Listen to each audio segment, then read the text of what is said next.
Mia, une jeune femme de 27 ans, était connue dans tout son entourage pour sa grande générosité.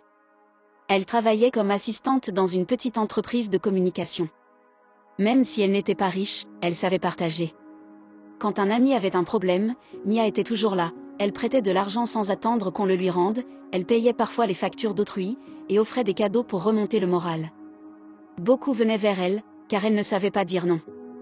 Mais la vie bascula brutalement. Un matin, son patron entra dans le bureau, le visage fermé. « Je suis désolé, Mia, mais l'entreprise va fermer. Nous faisons faillite.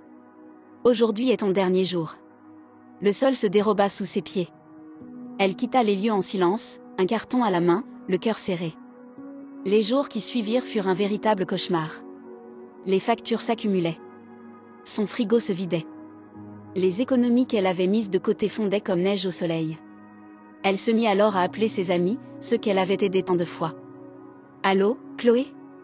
Je traverse une période difficile, est-ce que tu pourrais m'avancer un peu d'argent ? Oh, je suis désolée, Mia. Je n'ai rien en ce moment. » Elle essaya encore avec d'autres. Les réponses furent toutes les mêmes, des excuses. Pourtant, le soir, sur les réseaux sociaux, elle voyait ces mêmes personnes s'afficher dans des boîtes de nuit, boire du champagne, s'amuser. Elle resta devant son téléphone, les yeux pleins de larmes. « Donc, quand j'avais de l'argent, j'étais leur amie, mais maintenant que je n'ai plus rien, je n'existe plus, murmura-t-elle, amère. Elle décida de se reprendre et commença à chercher un nouveau travail.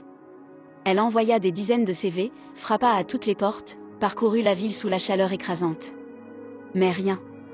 Pas une seule réponse positive.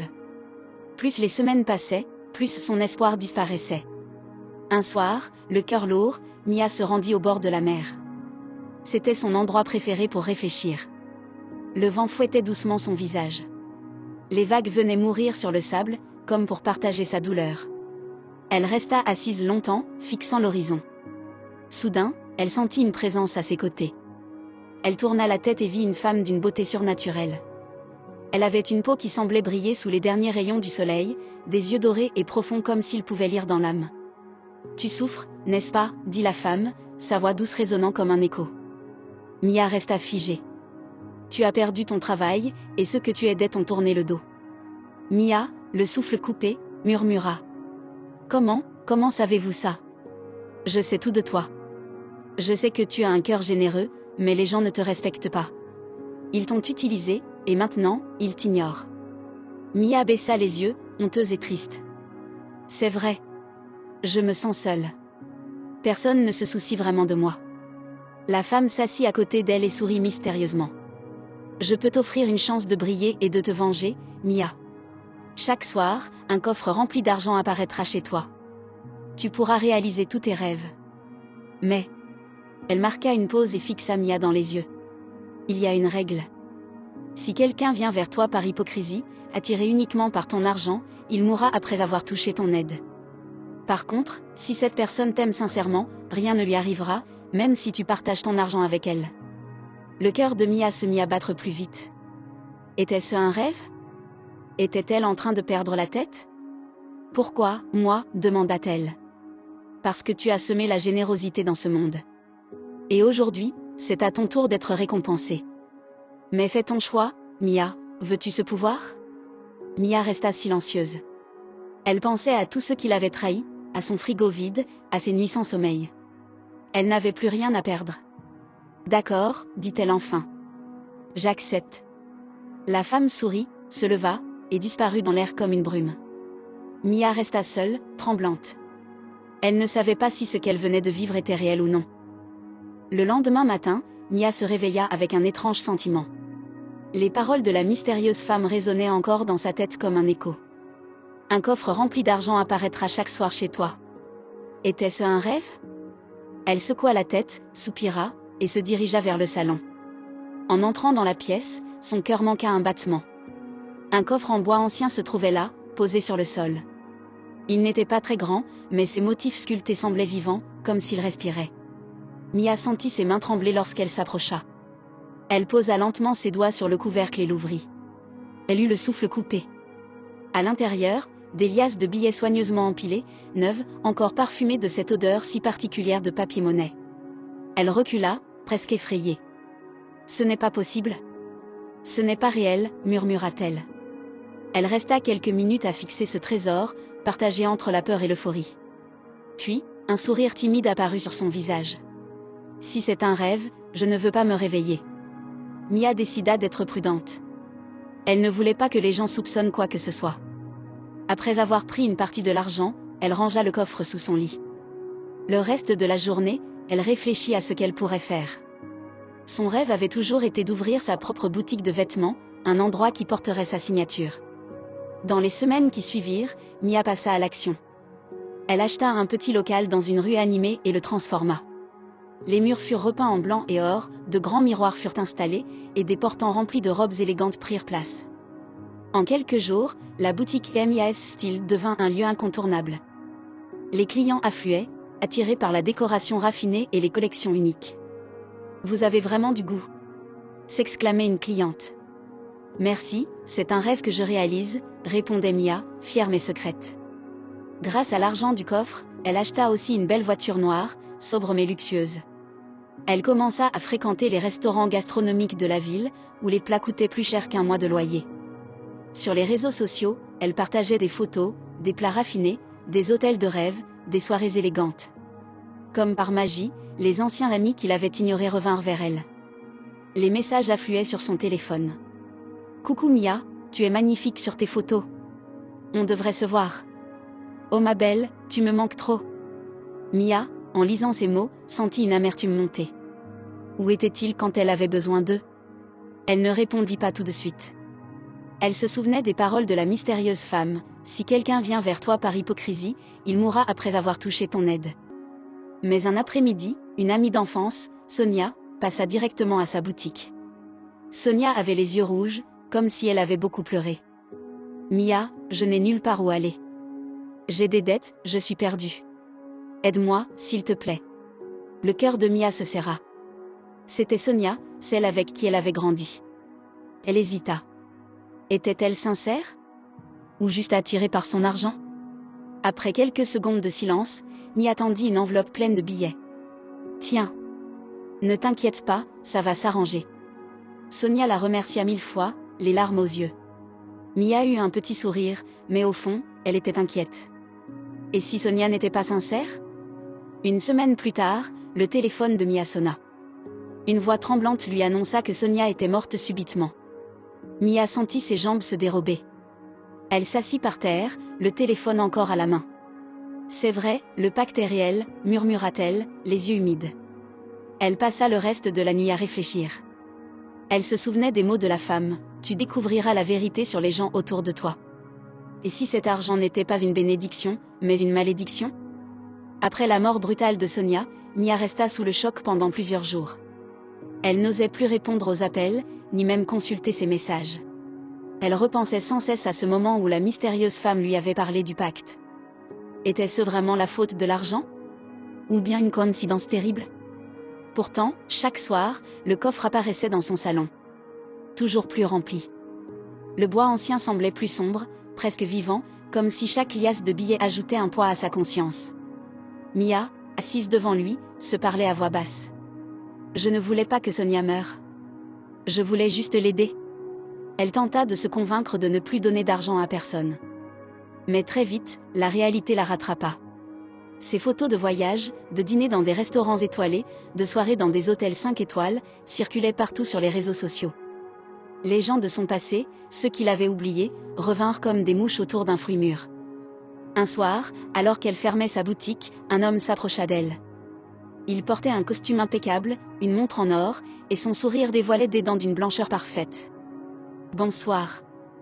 Vous êtes bien Mia?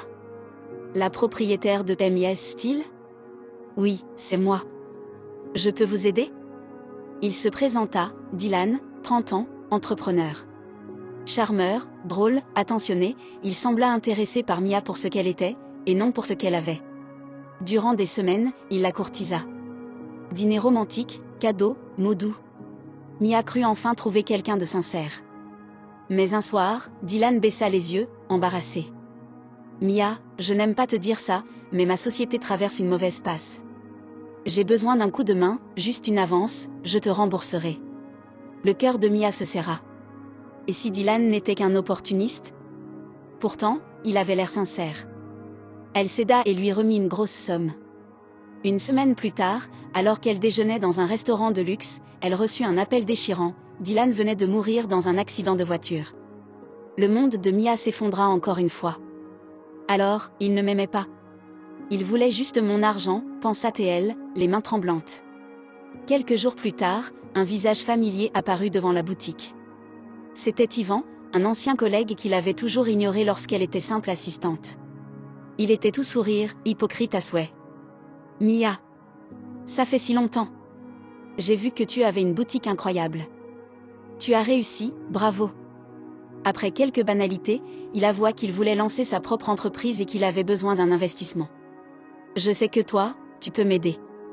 Tu as toujours eu un bon cœur. » Mia se souvenait très bien que Ivan ne lui avait jamais tendu la main dans le passé. Mais elle voulut tester la règle. Elle lui donna une enveloppe d'argent sans rien dire. 3 jours plus tard, une nouvelle terrible tomba. Ivan avait été retrouvé mort dans son sommeil, sans raison apparente. Mia sentit une sueur froide couler dans son dos. Quelques semaines passèrent, et Mia s'enfonçait dans une solitude glaciale. Elle n'osait plus répondre à personne. Mais sa cousine Nadia, qui ne lui avait pas parlé depuis des années, réapparut soudain. « Mia, je suis malade. J'ai besoin d'argent pour payer mon traitement. Aide-moi, s'il te plaît. » Mia hésita longuement. Était-ce sincère? Ou juste un mensonge pour obtenir de l'argent? Finalement, elle céda encore. 2 jours plus tard, on l'appela pour lui dire que Nadia était morte dans la nuit. Mia hurla, seule dans son salon. Elle frappa le coffre, les larmes aux yeux. « Arrête. Je ne veux plus de cet argent. Je ne veux pas de ces morts. » Mais le coffre resta là, silencieux et implacable. Mia commença à vivre dans la peur. Elle évitait ses anciens amis, refusait presque tout contact humain. Elle comprit que le pacte ne lui apportait pas seulement la richesse, mais aussi la vérité cruelle sur les intentions des gens autour d'elle. Les nuits étaient devenues un supplice pour Mia. Même allongée sur son lit king size, entourée d'un luxe qu'elle n'aurait jamais imaginé, elle n'arrivait plus à fermer l'œil. Chaque fois qu'elle fermait les yeux, les visages de Sonia, Dylan, Ivan et Nadia apparaissaient, comme pour la hanter. Elle revoyait leur sourire, leur confiance, et leur mort soudaine. Elle s'assit dans le salon, le coffre devant elle. Le bois sombre paraissait presque noir, comme s'il absorbait la lumière. Elle passa sa main sur les liasses de billets. C'était une fortune. Avec cet argent, elle pouvait tout avoir. Mais à quel prix? Est-ce que je suis devenue un monstre? Murmura-t-elle, les larmes aux yeux. Le lendemain, elle retourna au bord de la mer, là où tout avait commencé. Le ciel était gris, le vent violent. « Montre-toi !» cria-t-elle, la voix tremblante. « Je veux te parler. » Comme une apparition, la mystérieuse femme surgit, vêtue d'une longue robe blanche qui flottait au vent. Son regard doré était plus intense que jamais. « Te voilà, Mia.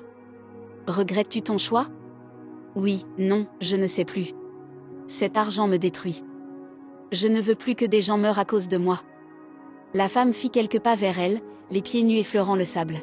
« Si tu veux briser le pacte, c'est possible. Mais sache une chose, tout ce que tu possèdes disparaîtra. Ta boutique, tes voitures, ta fortune, tout sera pris. Et tu redeviendras celle que tu étais avant, une simple fille sans argent. » Mia la fixa, le cœur battant. « Comment puis-je le rompre? Va voir un véritable pasteur. Pas un faux prophète, pas quelqu'un qui cherche la gloire ou l'argent. Cherche un homme de foi qui prie vraiment. Lui seul pourra te libérer. » Mia resta figée. « Et, si je continue ?» La femme sourit légèrement, d'un sourire presque cruel. « Alors tu seras plus riche que jamais, mais tu devras vivre avec la vérité, cet argent ne restera que tant que les hypocrites autour de toi tomberont. À toi de choisir. » Puis, comme une brume au lever du jour, la femme disparut. Mia rentra chez elle, le cœur en feu. Elle s'assit sur le sol, devant le coffre, le fixant comme si elle voulait lui arracher une réponse. Ses mains tremblaient. Les mots de la femme résonnaient dans son esprit, « Tout te sera pris ». Pouvait-elle vraiment renoncer? Après tout ce qu'elle avait enduré, après toutes les humiliations, toutes les trahisons? Elle resta silencieuse de longues minutes, puis ferma les yeux. « Non, souffla-t-elle enfin. Je ne retournerai pas à la pauvreté. Ce monde appartient aux forts. Et je suis prête à assumer le prix de ce pouvoir. Mia essuya ses larmes, prit une liasse de billets dans le coffre et se leva, plus déterminée que jamais. Elle avait fait son choix. Question finale aux spectateurs. Et toi? Si tu avais la possibilité d'être riche au point de ne plus jamais connaître la faim ou la misère, mais au risque de perdre ceux qui t'entourent par leur hypocrisie, aurais-tu rompu le pacte pour tout perdre, ou l'aurais-tu assumé comme Mia? Merci d'avoir regardé cette histoire jusqu'à la fin. Si elle vous a plu, n'hésitez pas à mettre un like, à la partager autour de vous, et surtout à vous abonner à la chaîne pour ne rien rater des prochaines histoires. Votre soutien est très important et m'aide à continuer de créer du contenu passionnant. Activez aussi la cloche de notification pour être informé dès qu'une nouvelle histoire sort.